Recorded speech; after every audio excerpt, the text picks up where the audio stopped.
Hello, good morning, good evening, wherever you are. Welcome. My name is Darren Brown. I'm a behavioural optometrist based on the Sunshine Coast of Queensland. And I do a lot of work with kids with learning problems. And that's the reason for running this webinar today, this special online seminar, to help those of you who are struggling with these things and to provide you a way ahead. I've got some tests coming up that you can do with your kids. I've got some great therapy ideas. So please see the webinar out. Check it out because I want to help you discover how you can conquer dyslexia and learning problems in your child and release their full learning potential and escape the nightly homework nightmare. Many of you, homework is a terrible time of tension and screaming at one another. And if you're going through that, I would like to help you. That's my job and my passion as a behavioural optometrist. So you may be asking the question, aren't glasses good enough? You know, you may have got your child's eyes tested. They said, oh, well, they need glasses, and here's the glasses. But are glasses good enough? That's a good question. First of all, most optometrists rather, like myself, use reading or enhanced reading glasses to help children to concentrate for longer without feeling the symptoms of visual stress. So this will allow them to focus for longer periods of time without getting sore eyes, headaches, tired eyes, anything like that. However, it does not catch kids up. If you've got a child who's in, say, grade 3 or 4 or 5, just getting them glasses is very often not enough to have them accelerate sufficiently to catch up with everyone else in the class.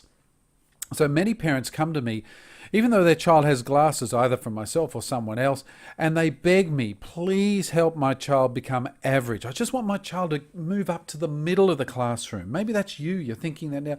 I just want my kid to be normal. But I've stopped aiming for that because if you aim low, you'll probably hit that. I'd rather aim for the stars because many of our kids that we deal with punch right through the average part of the class, right to the top of the class, because they're actually very bright. What we've got is a learning problem or a reading problem, and we can definitely help that. My aim is to help you and your child reach their full potential in life. I don't want kids to be stuck in menial jobs when they're very bright. It's very frustrating. It's very demeaning. I want to see them reach their full potential, and I'm passionate about it. So this webinar is for you. If you have a child who's been diagnosed with dyslexia, learning disabilities, or something like Asperger's, ASD, or ADHD, ADD, all the other A's and D's. If you've got a child who's got a diagnosis of some sort of learning problem, then this is the webinar for you. It's also for you if you have a child who struggles to concentrate on their schoolwork or who is easily distracted. Now, many kids are just very easily distracted. It doesn't take much to draw them away. Maybe they'll focus for 30 seconds and then they'll drift away, or they'll get up and walk away. If you're struggling with that, this webinar is for you. It's also for you if you have nightly homework battles with your child, which often end in screaming or tears. Ouch! That will strike home for many of you. Excuse me. It's also for you if you believe that your child is capable of producing better work in school. If you look at your child and you talk to them verbally, and they do very well, and then you put them in a school environment and they do very badly, this is the webinar for you. It's also for you if you've been suddenly surprised by a teacher reporting that your child is underperforming and needs remedial help. And this happens more often than you'd imagine. Oftentimes, kids who are in like grade 3 or 4, suddenly the teacher comes to mum or dad and says, hey, listen, your child needs remedial help. They're way behind. And you say, well, why didn't you tell me that when they were in grade 2? But, inevitably it doesn't happen. It's also for you if you've spent good money on treatments or tutoring with little or no improvement in the child's performance and results. Now, if you've done something like tutoring, you may have seen a small improvement, but if you think they've plateaued, then this webinar is for you. So let me, first of all, just tell you a little bit about myself and what led me to working with children with learning problems. So as I said, my name is Darren Brown. I'm a behavioural optometrist in Queensland. It's a beautiful place. I graduated from optometry school in 1984, long time ago now, and I was soon dissatisfied with mainstream practice. Really, I've got to be honest, giving reading glasses to old men doesn't really float my boat. I wanted to work with kids. So I attended a behavioural optometry seminar in 1985, not long after I'd even graduated and started to practice. But this changed my life. I suddenly realised that there was a whole avenue of treatment here we could help kids with. I studied and then completed a postgraduate fellowship in the Australian College of Behavioural Optometry in 1989.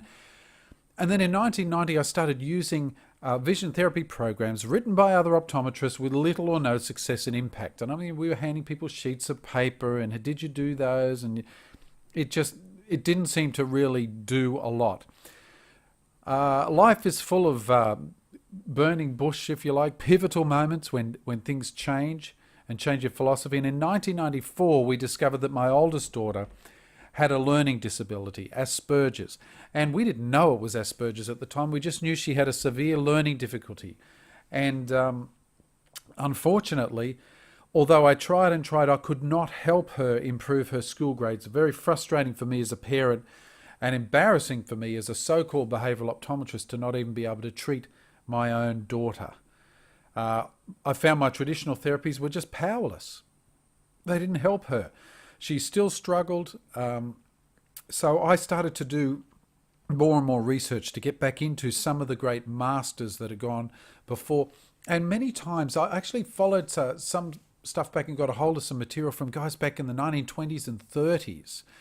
You know, these days optics is all about precision instruments and great big computerized this, that and the other. But these guys back in the 20s and 30s were onto a few things that have sort of faded into time. And I kind of got a hold of those, adapted them, and have found them very useful.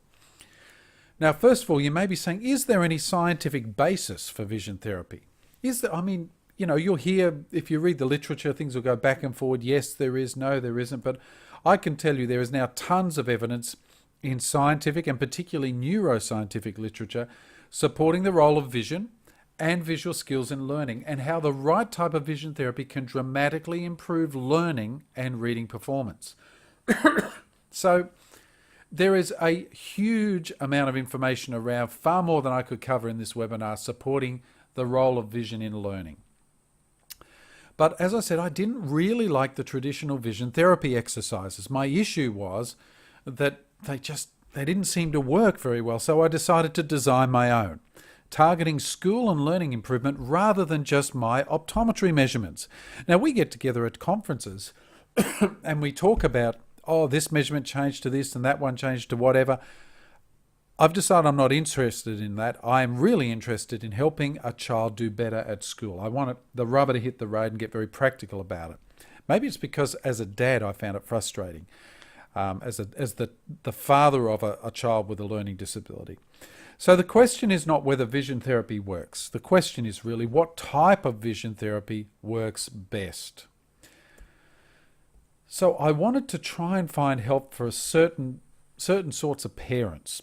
Parents of children obviously with dyslexia and learning problems and those diagnoses, or if you're highly suspicious of it. I wanted to find help for parents who feel powerless. So many people say to me, I want to help my child, just give me something to do. I feel so powerless. If you feel disempowered when it comes to your child's learning, this is for you. I want to do it for parents who are sick of watching their child struggle to learn. And I mean, it broke my heart watching my daughter just struggle on, day after day, week after week, month after month, year after year, just going through the motions and not getting it. Everything was such a struggle. It's for parents who are tired of seeing their child's self-esteem shattered by schoolwork. And many kids, come to mum or dad and say, oh, I'm dumb. Compared to I'm the dumbest kid in the class. Well, they think that reading and they think that school marks are a measurement of how smart you are. It's not really true, but it's sort of the best that teachers can work on. But I want to help those whose kids' self-esteem is suffering.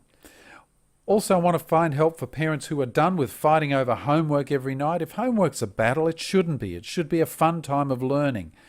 And if it isn't, we need to change that.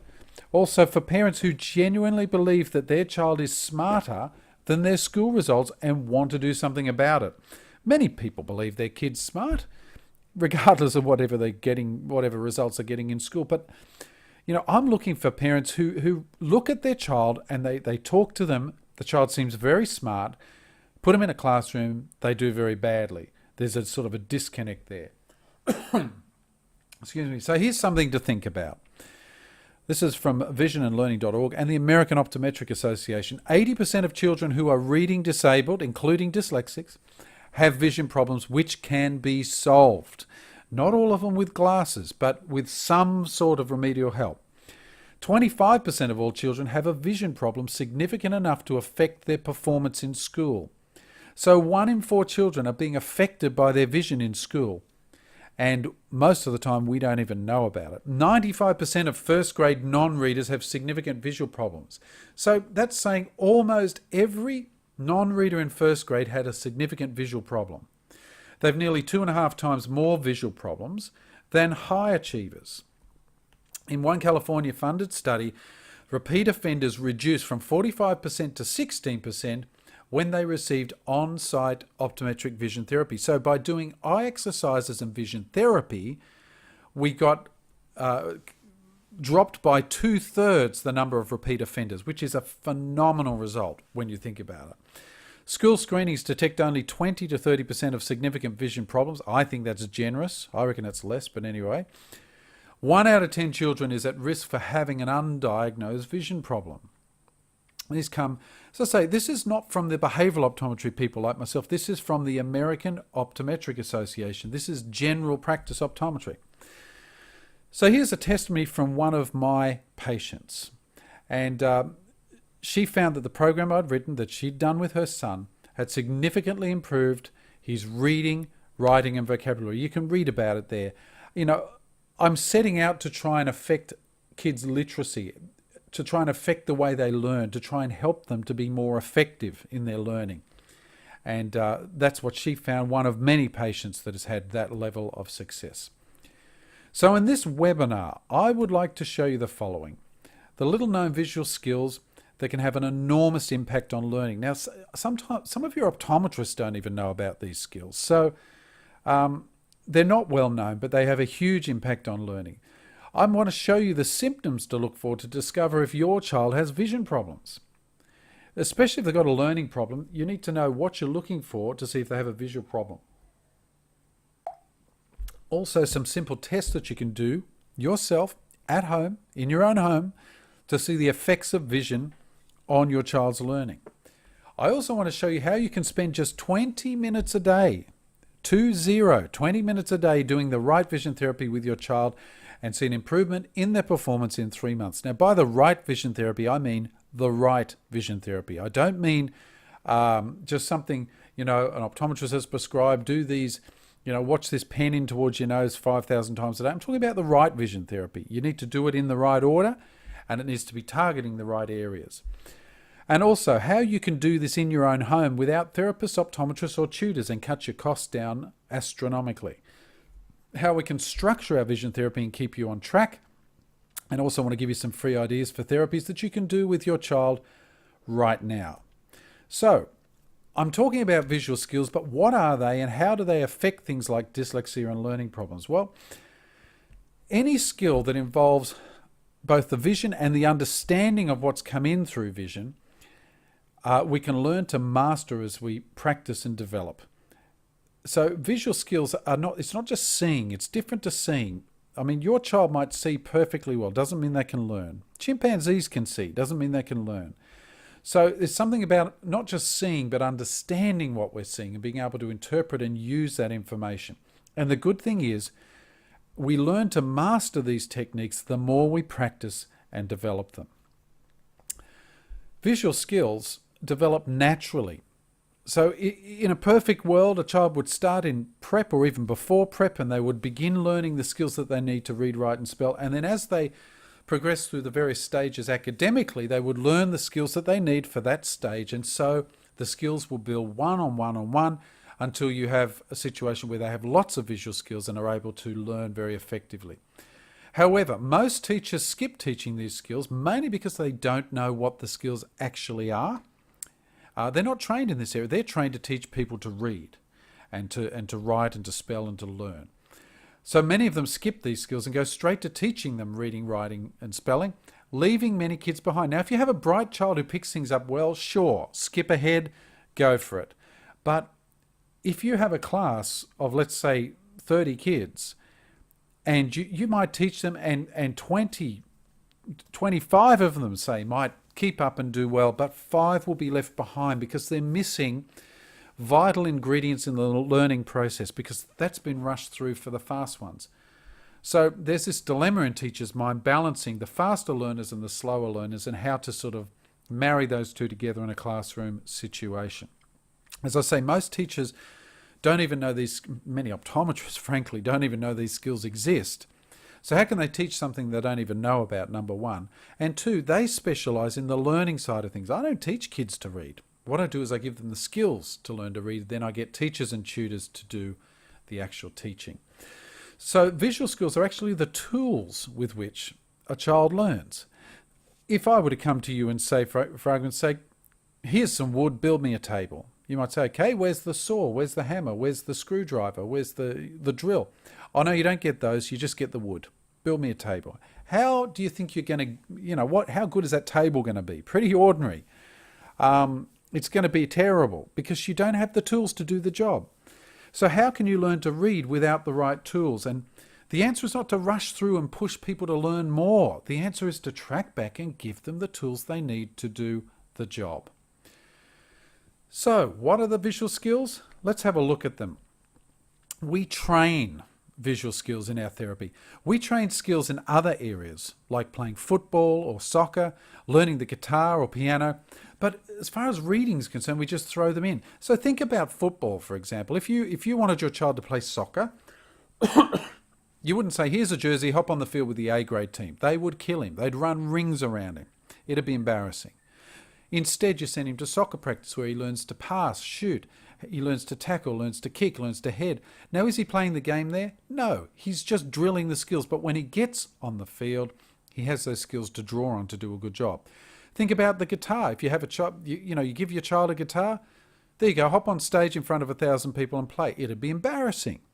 He's never played before, so you send him to guitar lessons where he learns the skills.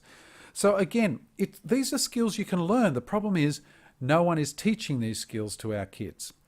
It is more powerful to train these skills separate to learning to read, because this will supercharge their reading, writing, and spelling. So it's great if you can learn them as you go along, as you need them, and then you become a great student. But for those who don't, for those who are struggling, rather than keep pushing them to do reading that they're not getting anywhere with, that they hate, that's causing problems, and they're terrible at, rather than making them do it over and over again, maybe it's time to pull them aside for a little while, give them the skills they need through the right training, and then let them loose on reading, and you'll find their reading will increase dramatically. But again, there's no magic bullet, there's no magic glasses or colour glasses or a special pill you can take. But hey, don't give up. There is a way. It just takes time and it takes commitment. But there is a way forward. But one thing's for sure, the answer is not doing more of what they hate, hoping that one day magically they will improve. I often say to my friends who are remedial teachers, I say, you are like Einstein's statement about insanity, where he says the definition of insanity is doing the same thing over and over again, expecting a different result. Well, that's remedial reading. We do the same things over and over again, saying one of these days, magically, the penny's going to drop and the child will get it. And many, many times it does not happen. You need to track back, give them the tools, and then they will get it. So here's 3 steps for conquering visual dyslexia and learning problems in your child. Number 1, get an eye test. I'll talk about these in a moment in more detail. Number 2, do some home visual skills tests yourself. And number 3, do something positive and proactive about it. In other words, find the right therapy program. First of all, get an eye test. Now, many of you have had your child's eyes tested, but you might want to ask your teacher about your child's learning and see if they're able to concentrate and so on. Get a professional, competent eye test. This is particularly to those of you who are situated in, like a lot of Asian countries, where they just sit them in front of a little machine and churn out a number. That is not what you want. You want to find somebody who can do a proper eye test. Now, most optometrists will do a sight and eye health test. They'll say, their vision's 20/20 or 6/6 or something like that. Their eyes are healthy, there's no disease. They will also tell you, they will measure if they are long-sighted, short-sighted, or have astigmatism. However, that is it. Most optometrists, that is as far as they go. And what I want to urge you, if your child is struggling with learning problems, is don't stop here, because it's not the full story. I never stop here when it comes to a child, never ever. I look at other things. For example, focus. Can they sustain their focus? Can they change their focus? Eye teaming at distance and near. Can they coordinate their eyes together as a team? And I look at perceptual tests. I look at eye movements, visualization, eye-hand coordination, directionality, a whole bunch of stuff. How many of you, let me ask you, how many of you have had an eye test for your child and been told nothing is wrong? I see people in this situation all the time. Yeah, we took him to the local optometrist. He said nothing is wrong. He said nothing is wrong because he wasn't significantly long or short-sighted. But that doesn't mean that your child doesn't have a focusing or eye teaming problem or any of the other problems I've listed there. Many of you take your child to the optometrist. The optometrist says everything's fine, there's no problem. They've got 6/6 or 20/20 vision. And deep down inside, you're thinking to yourself, no, hang on, something's not right. You sense something's wrong, even if the optometrist can't get it. So here's some home visual skill tests, just some quick, easy ones you can do with your child that may help to give you a clue as to how your child is developing and whether they have eye problems. Most importantly, number one, is to use a symptom checklist. We can email this to you if you want, but I'm going to go through the different symptoms that we see here. You'll notice a lot of them double up. A lot of them overlap, but that's okay. These are the sorts of things you need to look out for.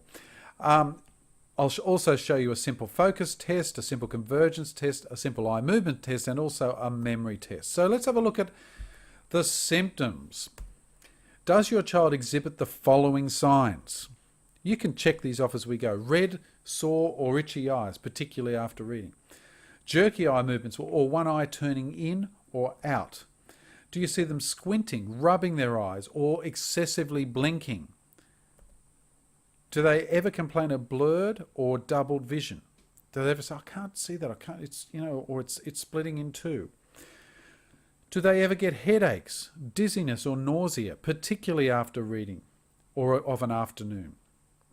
Do you see them tilting their head, closing or blocking one eye when reading? Oftentimes they won't obviously block it. They'll lean down on they'll sort of fall asleep on their arm as they're reading, and their head is so far down they're effectively blocking one eye off with the arm that they're leaning on. That sort of thing. Look out for that. Here's the number one symptom we see. More than sore eyes, headaches, tired eyes, everything else. The number one symptom is poor concentration for near work. Stuff like reading. So I will often say to people, your child has a focusing or eye teaming problem or is long-sighted or whatever it is. I say there are two ways your child can go. They can either do the work and get the sore eyes, headaches, tired eyes, the eye strain symptoms, very tired, late in the day, that sort of stuff, or they can lose concentration, in which case they don't get sore eyes, headaches, tired eyes, or anything like that. They just don't do any work. And they drift off, daydream, they might get up and walk around. That's the number one symptom we see. So here's a clue. This is a bonus. I'll throw this in for you. Here's a clue.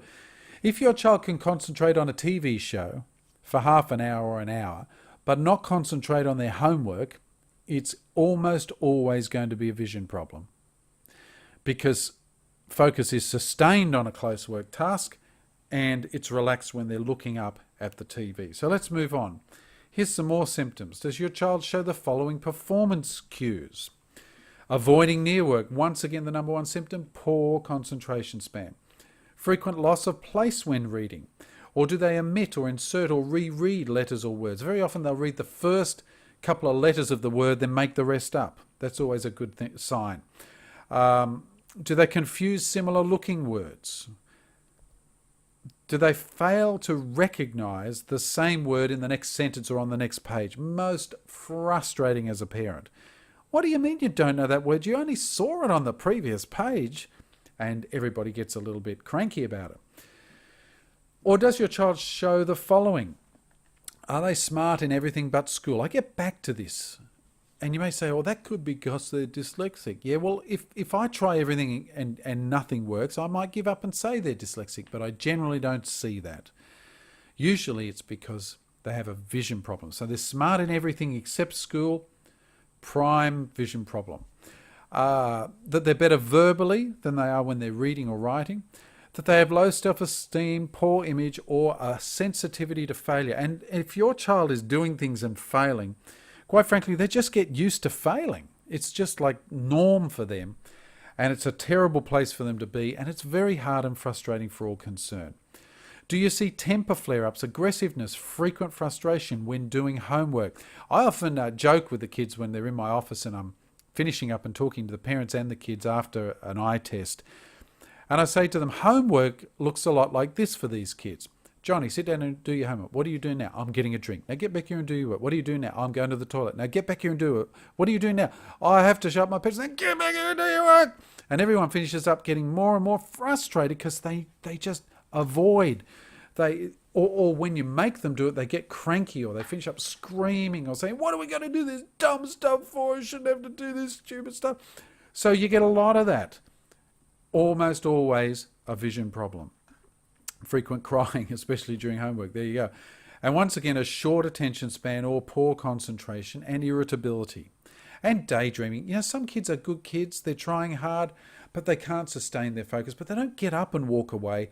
They just float away with the pixies. And you might come in and say, oh, look, Janie's thinking deep thoughts and pondering the question. No, she's not. She's off in Disneyland, thinking about, Frozen or some cartoon or something like that, not concentrating on what she needs to do. Here's some more. Is your child frequently labelled lazy or not trying? Teachers will often say, could do better if concentrated more. He's not really trying. In fact, I even had parents come to me and say, oh, he's lazy. I'm hoping there's something wrong, but I know he's lazy. Listen, most kids are not lazy. They want to please you. Most kids want to try hard and do well. No one sets out to fail. They want to do well. The problem is they can't sustain it. So when they break concentration and lose concentration, they get the label lazy. How about dyslexic? Do you know there's no definitive dyslexia test? There's no one test that said someone has or hasn't got dyslexia. Dyslexia used to mean word blindness. They used to think it was a brain disorder.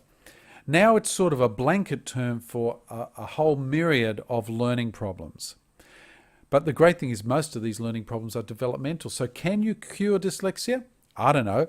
Can you help a dyslexic? Absolutely. Because I have not seen a dyslexic that has not had poor visual skills. I haven't seen one.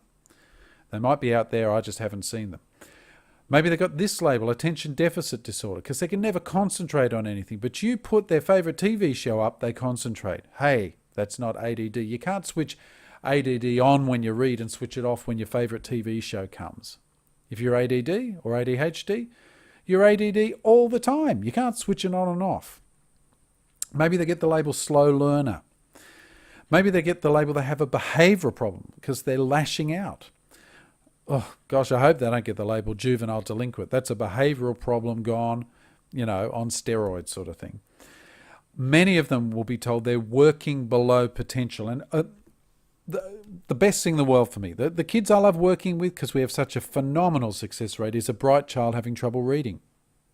It's almost always a visual problem and I can help. So that's our symptom list. Let's have a look at focusing.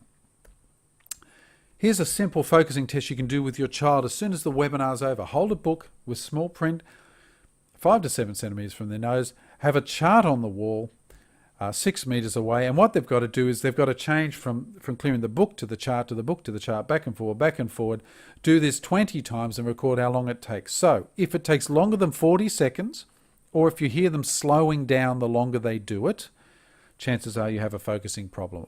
And fatiguing is a big part of that as well. They need to come and see us or see a competent behavioural optometrist. Eye teaming test.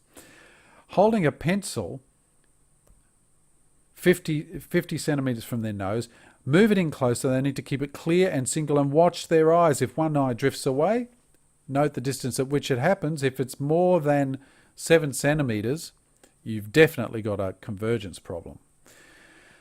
Eye movement test. You hold a pencil 20 centimetres from the child's nose. They have to keep their head still and watch the pencil with just their eyes. Move it left and right, up and down. if the eyes are jerking or losing it, if they kind of have a big jerk in the middle, or if they lose tracking of it, then you probably have an eye movement problem. And finally, a nice easy visual memory test. Write two series of numbers 1 through 9 on separate pieces of paper and cut them to the same size.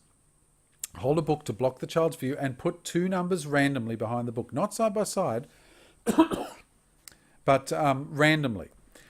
Remove the book for 1 second, then replace it and say, what were the numbers? And then you just gradually increase the numbers, add more and more and more, and try to discover the maximum number of numbers that they can remember. 2 out of 3 attempts. Now, obviously, this is heavily age dependent, but it'll give you an idea if they're struggling with their memory. It's not a definitive test. I'm not expecting to make you, psychologists or optometrists here. I'm just trying to give you an idea if your child is struggling with some of these areas. Now, the third step is to do something about it. This is really important. It is not good enough to test if we fail to treat. And honestly, there are so many people, especially in the learning area, who go out there and they say, yep, we're gonna test this, we're gonna do this, and the problem is, they'll test everything, they'll give you a very nice label, they'll charge you a stack of money, but they won't tell you how to change it. What's the point of getting a label if you can't change it? This child is XYZ. How are you going to change it? I'm not interested in labels, I want to see solutions. And that's what I'm all about with our therapy. So testing and diagnosing is pointless unless you treat it, do something about it. And I would encourage you to do something, because doing something is always better than doing nothing. If you have, for example, 2 diagnoses, one says, well, there's this problem, but there's nothing we can do about it. The other one says, well, there's that problem, and if we do this, that, and the other, will help it. Always take the diagnosis that is the do something advice over the nothing can be done diagnosis, please, for the sake of your child, because if you do nothing, nothing will change. Always have a shot at something. But so many professionals out there offer lots of labels and no real advice. That being said, taking the wrong advice will see you wasting time and money on therapies which may look magic but simply don't work. Not all advice or therapies work. So we're going to explore that a little bit as we go along, because it's really important. What would the ideal therapy be? Now, I had a bit of a think about this when I was designing my therapy. And I thought, what's the best sort of therapy we can do? Look, in a perfect world, therapy will be easy to join and do and have simple instructions. I'm over really complex stuff that you've got to get experts using. It should be done in your own home. So you have no travel. It's done in your own home. It takes around 20 minutes a day, school days only. So it's not something which is going to overtax you over. But if you're doing a therapy that takes 3 hours a day after school, you're never going to keep it up. It's that simple. It's just too much. It should ultimately last no longer than 9 months for guaranteed results. It should be fun. I cannot emphasize this enough. So much therapy in the world is not fun at all. It's really repetitive, really boring. And therapy by its very nature is repetitive. I take my hat off to the speech therapists out there. They work very hard to try and make speech therapy interesting. And frankly, it just isn't. It's hard work. And it's really tough for them. My thing is I can come up with games and kids love doing them. So it makes it a whole heap easier. Vision therapy, though, is like any other therapy. A little every day is far more powerful than an hour or 2 a week. But you need to see it through. You need to not do this, I'll do this for 2 months and then stop. See it through. Go the whole hog and see if it works. But not all therapies are the same. Training visual skills is incredibly powerful. If you train the core visual skills, you literally, now please take note of this, parents, you literally cannot fail to see an improvement in your child, because you are training what we all use when we read and when we learn. So, outrageous claim, I know, but if you do vision therapy and you train these skills, you have 100% chance of seeing improvement. I've done this with dyslexics, Asperger's, ADHD, autistic kids, adult illiterates, even refugees. In fact, we trialled it with a whole bunch of refugees at a school in Malaysia. These are bright kids who never had the chance to learn and who stalled right in the starting blocks. And my daughter, who struggled with her learning so much through the years, she is now a fully qualified teacher in that school. They told her in Australia that she would never make teaching. All she wanted to do was teach. So we sent her to Malaysia to work as a volunteer in this school because my friend runs the school up there. And to stay in the country to get a student visa, she needed to enroll in a university course, which she did. And then she graduated as a primary school teacher in Malaysia. So we're very, very proud of her. She's done a super job. And that's where we trialed a lot of these things to see if they work. And guess what? They do. So let me give you my philosophy on vision therapy before we get into it in more detail. Here's my basic philosophy. Give your child a fish, feed them for a day. Teach them to fish, feed them for a lifetime. In other words, if you give a child the skills they need to learn, they will learn. And that's what a good vision therapy program actually does. It gives them the skills and then allows them to learn. Do you have to keep going over the vision therapy again and again and again to top it up? No, not at all. Once they've learned the skills, they've learned the skills. Once they've mastered them, it becomes second nature. In fact, that's the thing about vision therapy, any sort of therapy. But if you do something often enough, you train the skill until it becomes automatic. So I've got a pilot here on the right. He's standing there outside his jet plane. And you're going to want to hope that when he hits here, he's really well trained. If I'm going to fly internationally, I want to make sure that my pilot is a pretty well trained, in fact, a very well trained individual. They go over the same things over and over and over again until it becomes second nature. And that's how you learn. You go over these skills over and over again, playing these games over and over until it becomes second nature. Then once it's in, and your child will be using that skill for the rest of their days. Here's a few more testimonies before we go on. From some of my patients that I've worked directly with here in Australia. 12 reading levels in 6 weeks. I could handle that. If all my kids did that, I'd be a happy camper. They don't all do that, but many of them do. So let me recap on how you can conquer visual dyslexia and learning problems. Number 1, get a proper eye test. Number 2, do our home vision skills test and check the symptoms yourself. See if your child exhibits any of those, especially the symptoms. Number 3, do something positive and proactive about it. And here's what I believe is the best thing you can do for your child and their future learning, whether they have glasses or not, whether they've seen an optometrist or not. I want to show you my home vision therapy program called Learning at Lightspeed. This is an exclusive program that trains the actual skills that your child needs to learn. We're not trying to change optometry numbers here. We're trying to train the skills they need in the same way a pilot would be trained or somebody else will be trained in those skills. We work through a developmental progression, starting with the very basic skills and progressing to advanced skills. And we often discuss this with parents because we use the same program whether your child's in grade 1 or whether your child's in grade 5. So for the first month or so, your grade 5 kid is a little bored because it's very, very easy for them. But you don't know that they've got all those skills. Better to train them and have them do well than it is to skip over them and find out that you've got to go back and start again because they missed a whole bunch of essential skills early on. My therapy involves games and therapies which are fun, highly targeted, so we're concentrating on the areas we want to change, and it only takes 20 minutes a day. Excuse me, school days only. And it can catch a child up. I use glasses all the time in my practice, folks, but I use vision therapy to catch kids up. And in many cases, it can give them an unfair advantage over their peers. So, for example, you've got a child in grade 2, and you train them right through to the end of the program. They're learning skills that other kids won't pick up until grade 5. Do you think that'll give them an advantage? Do you want your child to excel or just sort of be in the middle of the pack? If you really want the best for your child and you really want the best for their future, why not give them an unfair advantage? This program's been designed by a passionate professional, namely myself, who has experienced the anguish that you are feeling right now. I've been there. I've experienced the frustration and anger. I want to help you. It's designed to target the visual skills your child needs to learn, not just my optometry measurements. I can't emphasize this enough. I want to see results. I don't work on whether I take all the optometry measurements every 3 or 4 months we get you back and take those measurements, and that's fine.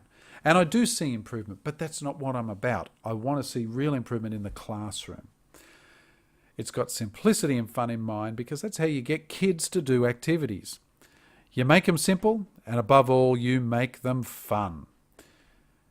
And here's the other thing about it, it actually works. We have proven results. It works really well. So, can I ask you from here, what is the game plan? Where do we go from here? Well, we need to do the right techniques in the right order and leave no stone unturned. That's why we start simply with simple procedures and techniques, and then we build on those week upon week, month upon month. And so it's like building a wall. You're laying brick upon brick upon brick. You don't go up to the top brick, lay a few bricks there, and then go down the bottom and try and fill the gap in. You build one upon the other, one skill upon the other. And that's where it's so powerful. And we make sure that every child has every skill. It's no good if you gloss over them and leave a few undone. You must go through and get every skill, and then they will learn effectively. So we track right back to prep, or preschool if you like, and even pre-prep, and we make sure we miss nothing. We build the right visual skills layer upon layer, doing the right techniques in the proper order. Previous therapies I've had, they've jumped all over the place. There's been bits of paper flying everywhere. This is highly structured, highly systemized, because we want to build it in the right order. And finally, they gain the skill and the confidence to use it.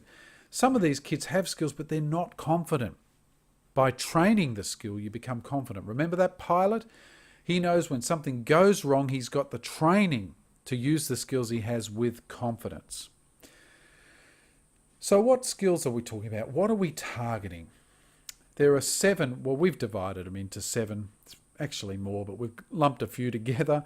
7 key visual skills that your child needs to learn effectively. Number 1, focus, eye teaming, eye movements, visualization, laterality, hand-eye coordination, and finally, everything else. I'm going to go through these one by one so you understand what we're targeting as part of our special therapy. Okay, number 1, focusing. If you target focusing, what you can do is you can increase a child's concentration for reading. Sometimes very dramatically. You can help them copy off the board more effectively because they can change their focus quickly and accurately. It helps relieve tired, sore eyes and headaches. It also improves comprehension and retention. And isn't that a fantastic thing? The second area we can look at is eye teaming ability. This will increase concentration, improve flow of reading, and it also decreases double vision and general eye stress when your child is reading. The third area is going to be eye movements. If you train eye movements, you can improve flow of reading, decrease misreads or skipping lines, and help them copying off the board so that when they look from the distance to the near, they know where they are on the page. And here's a good benefit. It'll improve ball sports, especially tennis, cricket, baseball, and soccer. Training eye movements helps you especially with those small ball sports. The fourth area we look at is visualization, and I love this because this is all about spelling. Parents, let me just pause here and ask you, if I were to come to you and say, spell hippiastrum, just have a go for me right now. Okay, it's a tough word, you don't have to spell it out, but I guarantee most of you looked up to the side and tried to picture that word. So you tried to use the skill of visualizing to picture that word. What if your child can't do that? What if your child can't use the very skill you just used? The great news is we can train it and give him that skill so that he can use it. It also improves memory, and it also gives them greater creativity because they can visualize. It's very powerful. Laterality, well, this is, of course, to do with left, right, and reversing numbers and letters. People think, oh, they're writing things backwards. They must be dyslexic. If that's the case, I cure dyslexia every day of the week because it's only a directionality problem. And you can train it. You can train them to be more effective. Hand-eye coordination is... this is all about writing, but it is also all about ball sports, especially when they're swinging a bat at something or trying to catch something. And other perceptual areas we're talking about, coding, sequencing, gross motor, fine motor, a whole bunch of stuff that we can train. All of these things we can train. The great thing about developmental problems is we can develop them. So, when you join Learning at Lightspeed, here's what you get. Very clear instructions, number one. We lay out clearly what each exercise is trying to achieve and exactly how you do the exercise or play the game. And we'll show you very clearly how to do this. Secondly, we give you all the charts and the handouts that you need and everything else you can pretty much source around your home. We give you record sheets so you can plot your progress. We give you email support, so we're here when you need us. Just send us an email and we'll shoot something back to you. But you might say, well, what do these things look like? What does this therapy look like? Well, let me show you a couple of examples of some of the techniques that we use with our kids as part of the Learning at Lightspeed program. This is a cool one. It's called Capture the Mosquitoes. And what the child's got to do is circle each mosquito 3 times without stopping and without taking their pencil off the page. We also have an electronic version of this, or a digital or whatever. It's a website. It's a game they can play on the internet along these lines. The whole purpose of this is for their eye movements and their tracking and also their hand-eye coordination. And then we number them and all that sort of stuff as well. So they've got to scan ahead to find the next mosquito in the sequence. It's a lot harder to do that. When you get an exercise like Chart to Book here, it's laid out clearly with purpose, what you need, the method, and then also variations on a theme. So we clearly spell out exactly what you need to do the particular exercise. You simply work, get what you need together, work through the method, and then add any variations in at the end. We give you charts like this. This is not exactly the chart we get. We've got a proper chart. This is just a sort of a mock-up of it. Visual memory activities. Here's another example of the things that we do for visual memory. We lay out the objective, and then we've got, actually, I think, 3, 4, 5 different parts to this. But the first one here is just the old one. A tray of household items. You put them there, covering them up, and the child has to describe them. So clearly laid out what to do. You can make this into fun type things, and kids generally are on side and want to do the therapy with you. So, got to tell you, if you're struggling right now with a child who has dyslexia, learning difficulties, Asperger's, ADHD, or is just plain underperforming, this could be the best news you've ever heard. And hopefully this webinar is making sense and ringing true for you. But here's the thing. You've got lots of information, you've got symptoms, you've got little tests you can do, a couple of ideas for therapies, but if you don't commit to anything, you can rest assured that you have a 100% chance of changing absolutely nothing in your child. If you do nothing, nothing will change. We want to ask you to make a commitment. Come on, for your child's sake, for your own sanity's sake, have a go. Step out and have a go. If you've never done therapy before, you might be a little bit overwhelmed. It might all seem too much, but don't worry. We try and keep things simple, easy to follow games, as you've seen, and we target all the areas they need to learn effectively. So if you treat it as a lot of fun, you can do very, very well with it. Here's the thing. If we treated each area of these, if we trained just one of these areas, we could easily charge $297 per module. So that would be focus, eye teaming, eye movements, visualizing, laterality, hand-eye coordination, and other perceptual areas at $297 a module. You will be paying $2,079. That's what it's worth. That's what we could charge if we trained each one of these separately. Bearing in mind, some of them takes months. But I'm not going to just leave it there for this therapy program. I'm also going to give you full support with simple instructions, video demonstrations, email support, record sheets, everything you need to transform your home into a vision therapy centre with you as the trained therapist. It's valued at $500. So here's what you get: 7 modules, $2,079, plus full video and email access at $500. Total value is $2,579, but you're not going to pay that. Before I reveal to you my special price, let me add 4 incredible bonus parenting books that can have a huge impact on your life, your family, and your children. I'll buzz through these quickly. You get them free when you join, so they're a lot of fun. The involvement Informer, it's helpful for parents to become actively involved in their child's schooling. Help your kids make the right decisions when it comes to schooling. It's valued at $27. It's yours free. How about this? How to Raise Great Kids.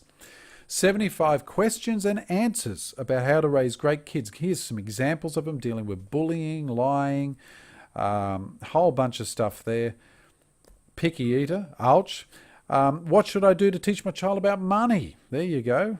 And encouraging your child, and many more. 75 Q&As, and they're all there for you as part of that free bonus. $47, yours free. How about this one? Raising children who succeed.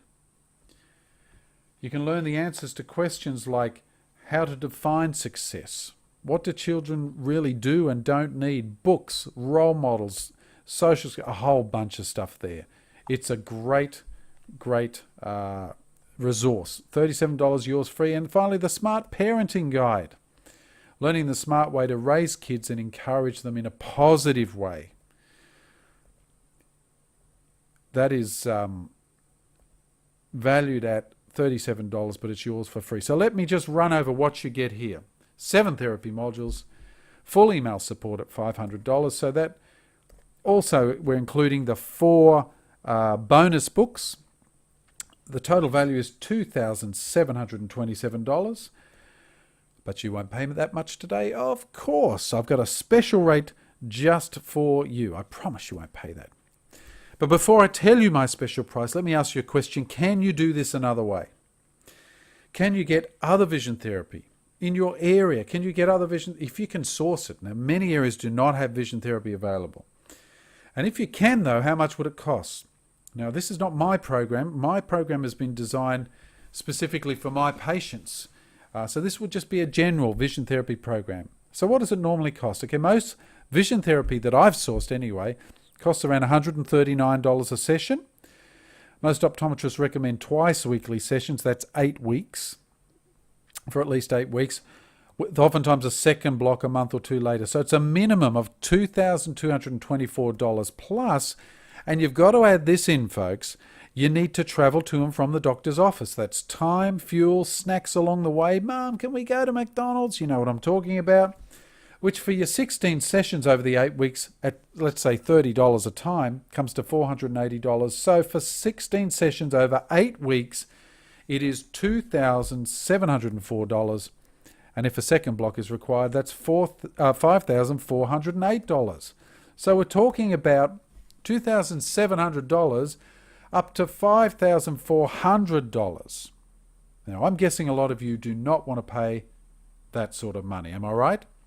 And I'm also guessing you don't want to take your child twice a week to the therapy rooms. That's even if you can find one.